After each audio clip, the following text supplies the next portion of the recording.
ሰላም ክቡራት ተኸታተልትና ናይዚ መደብ እዚ ዝኾንኩም ኣብ ዘለኹም ሰላም ክትኾነልና እናተመኒና ንሎማዓንቲ እውን ብእዋናውን ሓደሽቲ ዝበልናዮም ሓበሬታ ሒዘልኩም መፅእ ኣለኹ።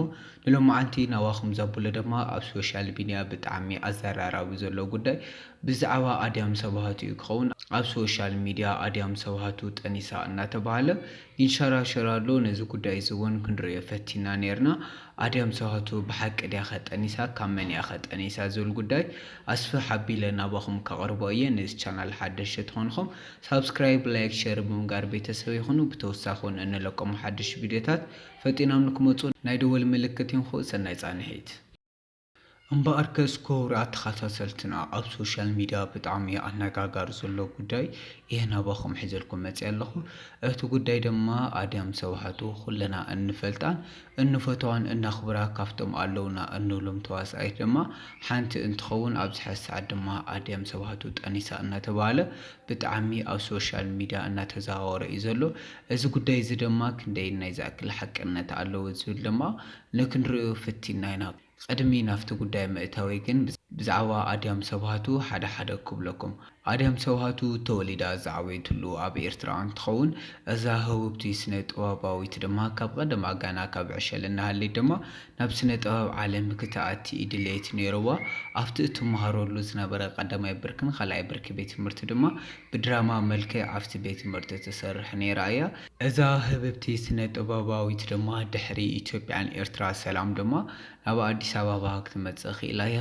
ቅድሚ ናብ ኣዲስ ኣበባ ምምጻኣ ድማ ኣብ ኤርትራ እናሃለየት ድማ ኩለና እንፈልጦ ናሆም መስተ ድማ ኣፍቃሪ ኣይ ነይሩ። ኣብቲ ሽዑ እዋን ድማ ንናሆም መስተ ገዲፋቶ ናብ ኢትዮጵያ ክትመጽእ ኽኢላ እያ። ናብ ኢትዮጵያ ድሕሪ ምምጻኣ ድማ ናይ ኢትዮጵያ ዋና ርእሰ ከተማ ዝኾነት ኣዲስ ኣበባ ኣብኡ ምንባር ጀሚራ እያ። ድሕሪ ኣብ ኣዲስ ኣበባ ምምጻኣ ድማ ብርክት ዝበለ ስራሕቲ ድማ ናብ ህዝቢ ክተምጽእ ኽኢላ እያ። ኩለና እንፈልጣ ምስ ናይ ኢትዮጵያውያን ኣለዉ ዝተባህሉ ደረፍቲ ድማ ከም ሞዴል ኮይና ሰሪሓ ነይራ እያ። ኣብዚ ኣጋጣሚ እዚ ድማ ምስ ያሬድ ነጉ ሰሪሓ ነይራ እያ። ኣብቲ ሽዑ እዋን ድማ ብርክት ዝበሉ ወረታት ድማ ኣብ ሶሻል ሚድያ እናተዘዋወረ ነይሩ። እቲ ዘረባ ድማ ኣድያም ሰባሃቱ ንናሆም መስተ ሓዲጋቶ ምስ ያሬድ ነጉ ሓድሽ ናይ ፍቕሪ ርክብ ጀሚራ እናተባሃለ ድማ ኣብ ሶሻል ሚድያ ብጣዕሚ ኣዘራራቢ ዝነበረ ጉዳይ ከም ዝኾነ ኩለና እናስታውስ ኢና። ብድሕር እዚ ድማ ንናሆም መስተ ሓዲጋቶ ድሕሪ ናብ ኢትዮጵያ ምምጻእ ድማ ናሆም መስተ ድማ ደድሕሪያ ስዒቡ ንሱ እውን ናብ ኢትዮጵያ ክመጽእ ኽኢሉ እዩ። ናሆም መስተ እውን ኣብ ኢትዮጵያ እናሃለየ እውን ብርክት ዝበለ ደርፍታት ድማ ናብ ህዝቢ ኣቕሪቡ ነይሩ። እተን ጣዕመ ዜማታት ድማ ኣብ ዩቲዩብ ብርክት ዝበለ ተመልከቲ ረኺበን ነይረንን። ብተመሳሳሊ እውን ከም ኣድያም ድማ ናሆም መስተ እውን ብዝፈለጠ ናብ ኣዲስ ኣበባ ምስ መጸ እዩ ተፈሊጡ። ስርሑ እውን ኣብ ኣዲስ ኣበባ እናሃለየ ብደንቢ ይሰርሕ ነይሩ እዩ። እዞም ክልተ ፍቑራት ዝነበሩ ድማ ናሆም ድሕሪ ናብ ኣዲስ ኣበባ ምጽኡ ድማ እቲ ዝነበረ ርክብ እውን ከም ሓድሽ ጀሚሮሞ ነይሮም እዮም። ኣብ ኣዲስ ኣበባ ብሓባር እናሃለዩ እውን ክልተ ጽቡቓት ዝኾኑ ቆልዓ ብሓባር ክወልዱ ኽኢሎም እዮም። ብድሕሪ እዚ ግን ብዙሕ ዘይምስምዕማዕ ኣብ ማእኸሎም ስለ ዝተፈጠረ እቲ ሓዳር ንብዙሕ ግዜ ክጸንሕ ኣይከኣለን። በዚ ምኽንያት ድማ ክልቲኦም ኣብ ሓዳር ክጸንሑ ኣይከኣለን።